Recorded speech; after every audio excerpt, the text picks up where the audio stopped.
Hey everybody, it's Mike Young, lifestyle nutritionist with aPlantBasedDiet.org.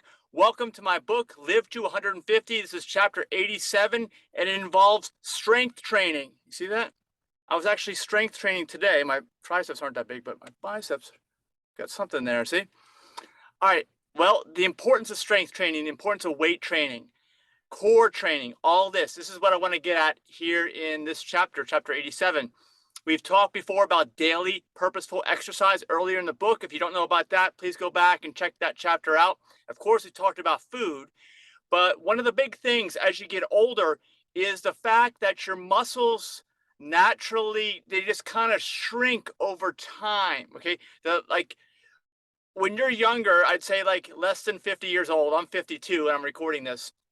You don't have any problem because you can go to the gym. You can just have some barbells or dumbbells around the house, work out, and you're going to build muscle, and it's no problem. And even when, if you stop for a little while, it'll shrink down just a little bit, but you won't have a constant eroding of the muscle fiber and tissue. But that does happen after 50. I'd say approximately. These are just approximate ages. And from that point on, it's critical that you do strength training. Now, I would do strength training in advance of that anyway, because really, as you age, and your life expectancy is different from for a lot of people. It could be you could be normal, and it could be 75. So I'd say over 30, you're aging. You're really aging at that point in time.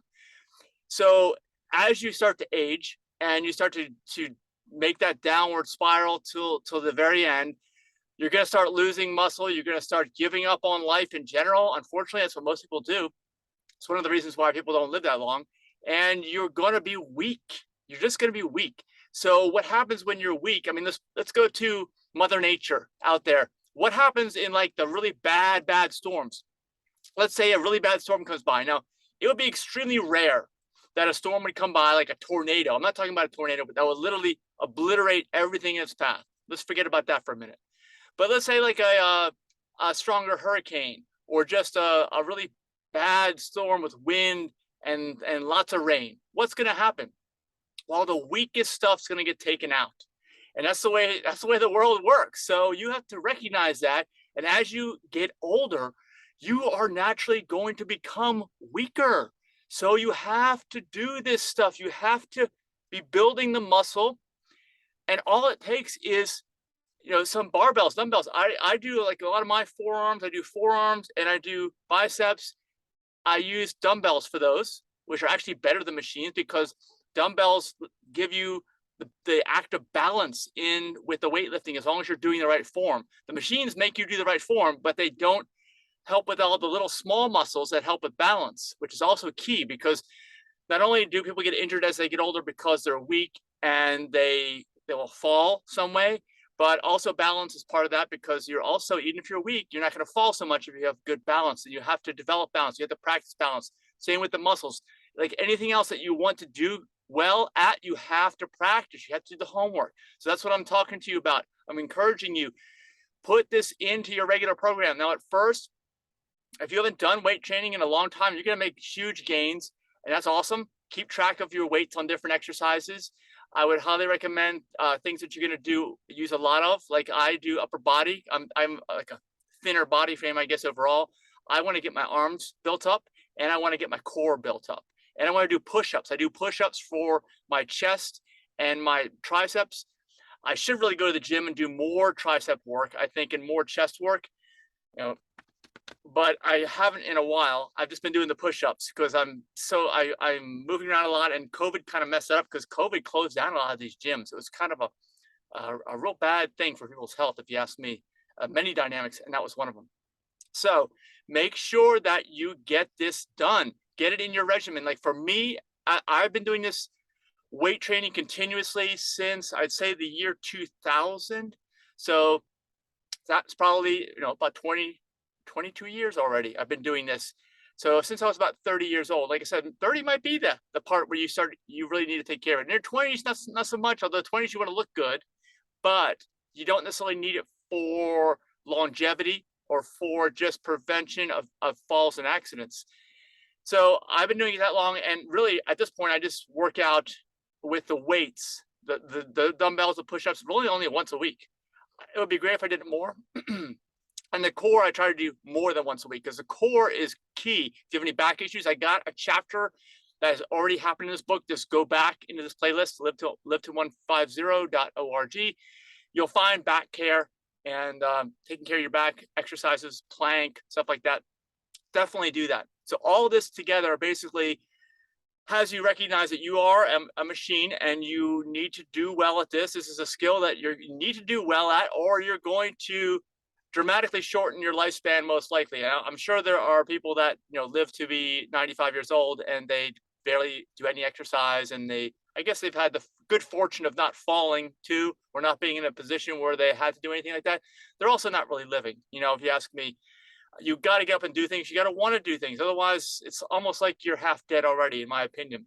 Let me know your thoughts on that. Let me know what kind of exercise you guys do. Let me know your exercise regimen in the comments, and any kind of tips you have to motivating yourself. I know, because that's the hardest thing with these exercises. It's not doing them. It's just motivating yourself to get out, get up, and go and do those things. And it's hard. I mean, there is a psychological aspect, I'd say, that it's taken me a long time to get through. Just lifting these weights, they're heavy. You don't want to have to do it. So there's another psychological aspect there of just knowing you can do it, or really going to try, you know what I'm saying? And also, negatives is a good thing too to help improve when you're doing weight training. This is just very general weight training here for you. Because a positive is like, let's say you're doing a bicep curl. Well, I'm going to get the weight in my hand, right? I'm going to start curling it like this towards me. That's when you have the positive form, and you go down with the weight and you go back up, right? Okay. The negative is like, if I take my other hand and I can't do anymore. I've gotten the failure. The idea is to get the failure, because that's when your muscle rebuilds. If you hadn't thought about that, this is just basic stuff. I will take my other hand, my left hand, and lift the weight in my right hand up and go all the way to the top, and then I'll slowly let it down as slow as I can. That's a negative. And so after you've already failed, you can do negatives. That's an idea. If you have trouble improving, that's what you want to do. And if you have a workout partner, even better. Okay, because that's almost like you have the workout partner in that case is yourself. But you got to make this part of your regimen, make this part of your routine. Like I said, it only has to be like a weekly routine. It would be awesome if it's daily or every other day. But once you get to a certain baseline, and I'm there, I've been there for a while, just once a week, but don't skip that once a week workout. You can't do it. I mean, maybe once a year you can skip a week if you're on vacation or something like that. But again, I look forward to reading your comments.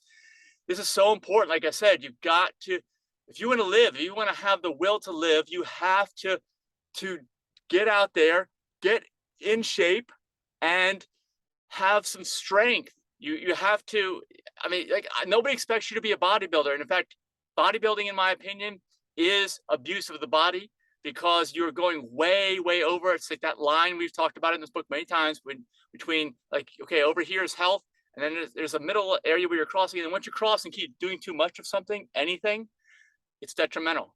So I'm not talking about bodybuilding. I want to make sure I'm clear with that. I'm not talking about that. And I'm sure there may be examples of bodybuilders that have lived long and happy lives. I don't think that's necessarily a good rule. I think most people who are extreme athletes tend to have shorter lifespans. If anything, let me know what your thoughts are about that in the comments. And of course, if you got any value out of this video, please hit the like button and the subscribe button with the bell for notifications. We'll see you in the next chapter. Bye-bye.